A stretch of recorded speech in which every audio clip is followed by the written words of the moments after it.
Hello दोस्तों, Radhe Radhe. Monika biology classes में दोस्तों आप सभी का हार्दिक स्वागत है। दोस्तों कैसी चली आप सबकी तैयारी। चलिए आज हम बात करते हैं चैप्टर 3 के शॉर्ट क्वेश्चंस की। इस समय हम आपको चैप्टर 3 के शॉर्ट क्वेश्चन करवा रहे हैं कि कैसे कैसे शॉर्ट क्वेश्चन 1 नंबर या 2 नंबर में पूछे जाते हैं। और इन्हीं से क्या होता है, कभी कभी ऑब्जेक्टिव क्वेश्चन भी बन जाते हैं। जो ऑब्जेक्टिव क्वेश्चन होते हैं बहुविकल्प बी सी से आपका बन जाता है। ठीक है, तो चलिए देखते हैं। आज का हमारा पहला प्रश्न है, प्रसव यानी पार्ट्यूशन क्या है। प्रसव को बेटा हम पार्ट्यूशन भी कहते हैं। इसे मैंने पढ़ाया है, आपको अपने पिछले वीडियोस में बताया है इसके बारे में कि प्रसव क्या है, पार्ट्यूशन क्या है। प्रसव को प्रेरित करने में कौन सा हार्मोन्स जो हैं वो शामिल होते हैं। यानी प्रसव क्या है, प्रसव यानी पार्ट्यूशन क्या होता है, और पार्टीशन जो होता है तो उसको कराने में कौन कौन से हार्मोन्स इसमें सहायता करते हैं। ठीक है, देखिए जब बेटा गर्भकाल क्या होता है, मनुष्य में जो गर्भकाल होता है वो कितने महीने का होता है बेटा, 9 महीने का होता है। होता क्या है, जब 9 महीने यानी गर्भकाल पूरा हो जाता है तो जो शिशु जो बन गया होता है वो क्या करता है, गर्भ से यानी गर्भाशय से बाहर आ जाता है। इस दौरान गर्भाशय में क्या होता है, संकुचन होता है, और जैसे ही गर्भाशय के अंदर संकुचन होता है बेबी क्या होता है, खिसक खसक कर नीचे आ जाता है।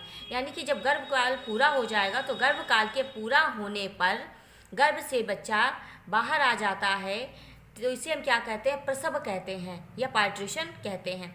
प्रसव या पार्टीशन क्या है, प्रसव को प्रेरित करने में कौन से हार्मोन शामिल होते हैं। देखिए गर्भकाल पूरा होने पर पूर्ण विकसित शिशु का माता के गर्भ से बाहर आना प्रसव कहलाता है।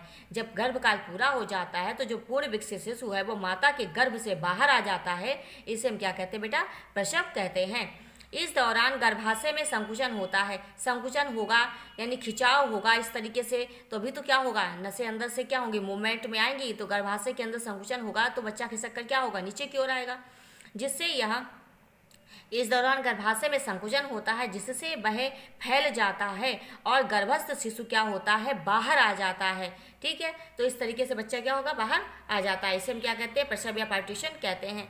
इसमें oxytocin hormones, estrogen hormone, cortisol नामक हार्मोन सहायता करते हैं। ठीक है, कुछ भी ना याद रहे, ऑक्सीटोसिन और एस्ट्रोजन याद रखिए, ये 2 हार्मोन्स क्या करते हैं, ऑक्सीटोसिन ही क्या करता है, संकुचन करवाता है। संकुचन होगा तभी तो दर्द पैदा होगा, खिंचाव होगा अंदर। ठीक है, तो ऑक्सीटोसिन और एस्ट्रोजन हार्मोन्स क्या करेंगे, इसमें मदद करेंगे। इसे हम कहते हैं प्रसव या पार्ट्यूशन।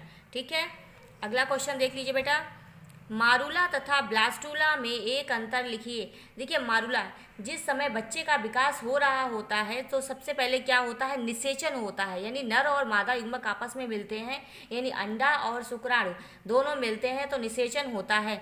निषेचन से बेटा बनता है जाइगोट। आपको बहुत बार बताया कि निषेचन के बाद जाइगोट बनता है, जाइगोट से ही भ्रूण बनेगा। जब भ्रूण बनना शुरू होगा तो कोशिकाएं विभाजित होंगी, 1 कोशिका से 2 कोशिका, 2 से 4 कोशिका, 4 से 8, 8 से 16, इस तरीके से कोशिकाएं विभाजित होंगी। तो जब कोशिकाएं बहुत सारी विभाजित हो जाती हैं तो ये गोल बन जाता है, ये जैसे लगता है कि गेंद की तरह एक गोला बन गया हो, तो इसे हम कहते हैं बेटा मारुला। क्या कहते हैं बच्चा, मारुला कहते हैं। यानी कि जब भ्रूणी विकास होता है तो कोशिकाएं विभाजित हो जाती हैं और गेंद जैसी स्ट्रक्चर बना लेती हैं, संरचना बना लेती हैं, तो उसे हम कहते हैं मारुला। और जब ये कोशिकाएं क्या होती हैं, जब विभाजित तो हो चुकी हैं, फिर किनारे किनारे क्या होता है, जब बच्चा बनना शुरू होता है तो कोशिकाएं किनारे किनारे बनने लगती हैं और बीच में छोटी सी कैविटी बन जाती है, यानी गुहा बन जाती है, यानी खोखली जैसी, बीच में लगता है कि बीच में खोखली हो, तो थोड़ी सी खोखली हो जाती है, बीच में कोशिकाएं आसपास पहुंच जाती हैं, तो इसे हम कहते हैं बेटा ब्लास्टुला, और इस कैविटी को कहते हैं ब्लास्टोसील कैविटी। ठीक है, तो देखिए मारुला तथा ब्लास्टुला में एक अंतर लिखिए। मारुला कोशिकाओं से बनी एक ठोस संरचना होती है। ठीक, तो मारुला क्या हो गई, कोशिकाओं से बनी हुई एक ठोस संरचना होती है।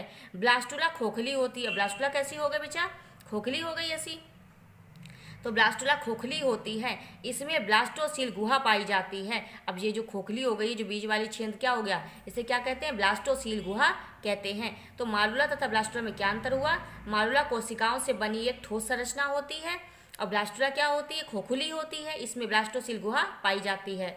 ठीक है, तो ये होता है मारुला तथा ब्लास्टुला में अंतर। अगला क्वेश्चन है बेटा, निम्नलिखित के कार्य बताइए। बहुत इंपॉर्टेंट क्वेश्चन है, बार बार पूछा जाता है। निम्नलिखित के कार्य बताइए। पीत पिंड क्या होता है और अग्र पिंडक क्या होता है। ठीक, पीत पिंड को बेटा हम कहते हैं कार्पस ल्यूटियम, और अग्र पिंडक जो होता है इसे हम कहते हैं एक्रोसोम। ठीक है, चलिए देखिए पहले बात कि पीत पिंड क्या है। पीत पिंड को कहते हैं कार्पस ल्यूटियम। यह मादा में बनता है। जिस समय क्या होता है, अंडाशय से अंडा निकलता है, फटता है, उसके बाद क्या होता है, एक संरचना बनती है जिसे हम कहते हैं पीत पिंड। ठीक है, जिससे कुछ हार्मोन्स निकलते हैं, प्रोजेस्टेरॉन, एस्ट्रोजन, रिलैक्सिन, ये हार्मोन्स निकलते हैं इससे। ठीक है, तो पीत पिंड या कार्पस ल्यूटियम हिंदी में ना समझ में आया बेटा, बार बार बोलती हुई की बात को कि हिंदी में ना समझ में आया, तुरंत पेपर में इंग्लिश का जो नीचे पोर्शन दिया होता है उस इंग्लिश वाले क्वेश्चन को पढ़िए, समझ में आ जाएगा। पीत पिंड को कहेंगे हम कार्पस ल्यूटियम। यह अंडाशय में ग्राफियन पुटिका के फटने के पश्चात बनी एक ग्रंथिल रचना होती है जिससे प्रोजेस्टेरॉन, एस्ट्रोजन, रिलैक्सिन आदि हार्मोन्स का स्रावन होता है। ये बेटा जो होते हैं वो महिला यानी मादा हार्मोन्स होते हैं। पीत पिंड प्रेगनेंसी वगैरह जब होती है तो पीत पिंड का काम होता है, क्योंकि इससे रिलैक्सिन वगैरह हार्मोन्स निकलते हैं। जब अंडाशय से ग्राफियन पुटिका फटने के पश्चात एक संरचना बनती है, इस रचना को हम क्या कहते हैं, कार्पस ल्यूटियम कहते हैं, जिससे प्रोजेस्टेरॉन, एस्ट्रोजन, रिलैक्सिन आदि हार्मोन्स का स्रावन होता है। इसे हम कहते हैं कार्पस ल्यूटियम या पीत पिंड। अगला क्या है, अग्र पिंडक या एक्रोसोम। एक्रोसोम बेटा आपको याद होगा जब मैंने स्पर्म बताया था तो ये संरचना थी और स्पर्म के ऊपर टोपी जैसी संरचना थी, ऐसे करके बनवाया था।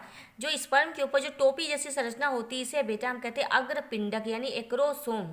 ठीक है, तो शुक्राणु के शीर्ष पर एक टोपी जैसी संरचना होती है, इसको हम कहते हैं एक्रोसोम। ठीक, देख लीजिए, शुक्राणु के शीर्ष पर टोपी जैसी संरचना को अग्र पिंडक यानी एक्रोसोम कहते हैं, जिससे हाइलेरोनिडेज नामक एंजाइम निकलता है जो अंडाणु की परत को तोड़ देता है, जिससे शुक्राणु अंडाणु में प्रवेश कर जाता है। इसके क्या होता है, इसकी टोपी पर एक एंजाइम लगा होता है, उसे हम कहते हैं हाइलेरोनिडेज एंजाइम। यह एंजाइम टोपी पर लगा होता है और जब शुक्राणु अंडाणु की ओर जा रहा होता है तो इस क्या होता है, यह अंडाणु की परत को तोड़ देता है और अंदर घुस जाता है और केंद्रक से जुड़ जाता है, जिससे निषेचन होता है। इसे हम कहते हैं बेटा एक्रोसोम। अग्र पिंडक या एक्रोसोम क्या है, शुक्राणु के शीर्ष पर टोपी जैसी संरचना को हम एक्रोसोम या अग्रपिंडक कहते हैं, जिससे हाइलेरोनिडेज एंजाइम निकलता है जो अंडाणु की परत को तोड़ देता है, जिससे शुक्राणु जो है वो अंडाणु के अंदर प्रवेश कर जाता है और निषेचन करता है। ठीक, ये होते हैं बेटा पीत पिंड और एक्रोसोम। आप इन्हें तैयार करिए, बहुत इंपॉर्टेंट क्वेश्चन है। आशा करते हैं हमारा वीडियो आपको अच्छा लग रहा है, आप सब लोग हमारा वीडियो देख रहे हैं। अगर आपको पसंद आ रहा है तो लाइक और सब्सक्राइब करिए, ज़्यादा से ज़्यादा शेयर करिए। आपको सारे इंपॉर्टेंट क्वेश्चन मैं बोर्ड एग्जाम्स के बता रही हूँ और थोड़े थोड़ा करके बता रही हूँ, जिससे आप इसे तैयार कर पाएँ, आसानी से तैयार करें। ठीक है, तो आप देखते रहिए हमारे वीडियोज़ को, लाइक और सब्सक्राइब कर लीजिए। धन्यवाद।